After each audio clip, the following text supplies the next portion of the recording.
Hello అండి, welcome to హన్విక్ vlogs. Today's recipe వచ్చేసి బాదం పాలు అండ్ బాదం కుల్ఫీ ఎలా చేయాలో ఈ వీడియో అయితే ఎండ్ వరకు చూసేయండి. బాదం కుల్ఫీ పిల్లలు అడిగినప్పుడల్లా ఈజీగా హెల్తీగా ఇలా ఇంట్లోనే చేసి వాళ్ళకి ఇవ్వచ్చండి. సమ్మర్కి పర్ఫెక్ట్ రెసిపీ ఇదైతే. సో చూడండి, వీటి కోసం ఏం కష్టపడాల్సిన అవసరం లేదండి. చాలా సింపుల్ అండి, చాలా సింపుల్గా అయిపోతుంది.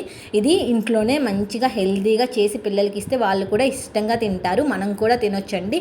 సేమ్ యాజ్ టీజ్గా బండి మీద కుల్ఫీలు అలానే బాదం పాలు ఎలా ఉంటాయో టేస్ట్ అయితే అలానే ఉంటుంది. చాలా బాగుంటుంది. చాలా సింపుల్గా ఎలా చేయాలో చూడండి.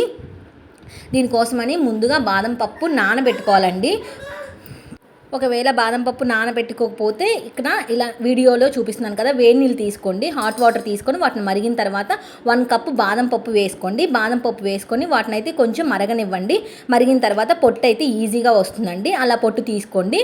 పొట్టు తీసుకొని మిక్సీ జార్లోకి తీసుకొని ఒక 1/2 గ్లాసు పాలు యాడ్ చేసుకొని వాటిలో కలుపుకొని స్మూత్ పేస్ట్ లాగా వాటిని అయితే మిక్సీకి పట్టుకొని పక్కన పెట్టుకోండి. ఇక్కడ లీటర్ పాలు తీసుకొని చేస్తున్నామండి మనం. లీటర్ పాలు తీసుకోండి. ఫుల్ క్రీమ్ మిల్కే తీసుకోండి. ఫుల్ క్రీమ్ మిల్క్ అయితేనే టేస్ట్ చాలా బాగుంటుంది. 1 లీటర్ పాలు తీసుకొని దానిలోకి కొంచెం సాఫ్రాన్ వేసుకోండి. సాఫ్రాన్ వేసుకుంటే ఏంటంటే కలర్ బాగుంటుంది, బాగా వస్తుంది. స్మెల్ అండ్ టేస్ట్ కూడా చాలా బాగుంటుంది. కొంచెం సాఫ్రాన్ వేసుకొని ఆ పాలను అయితే బాగా మరిగించుకోండి. లీటర్ పాలు 1/2 లీటర్ అవ్వాలండి. అలా మరిగించుకోవాలి. దానిపైన చుట్టూ లేయర్ వస్తుంది కదా, ఆ లేయర్ కూడా తీసుకుంటూ బాగా మరిగించుకోవాలి.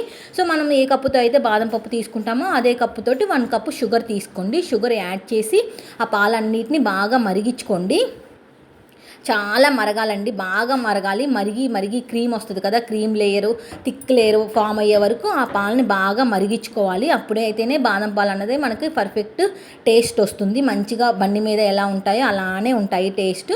సో ఓపిక్గా ఆ పాలని కలుపుకుంటూ మీడియం ఫ్లేమ్లో పట్టుకొని పొంగొచ్చినప్పుడల్లా వాటిని గంటతో కలుపుకుంటూ థిక్ ఆ చుట్టూ లేయర్ కూడా వస్తుంది కదా, ఆ లేయర్ను కూడా పాలల్లో మిక్స్ చేసుకుంటూ మంచిగా కలుపుకోండి. చూడండి, అలా స్మూత్ పేస్ట్ లాగా రావాలి. అలా వచ్చిన తర్వాత వాటిని కంప్లీట్గా చల్లారనివ్వండి. చల్లారిన తర్వాత వాటిని మిక్సీ జార్లోకి తీసుకొని స్మూత్ క్రీమ్ లాగా పట్టుకోండి. వాటిని పాలని మనం మిక్సీ పడితే ఏంటంటే అవి స్మూత్ క్రీమ్ లాగా ఫామ్ అవుతుంది అనమాట.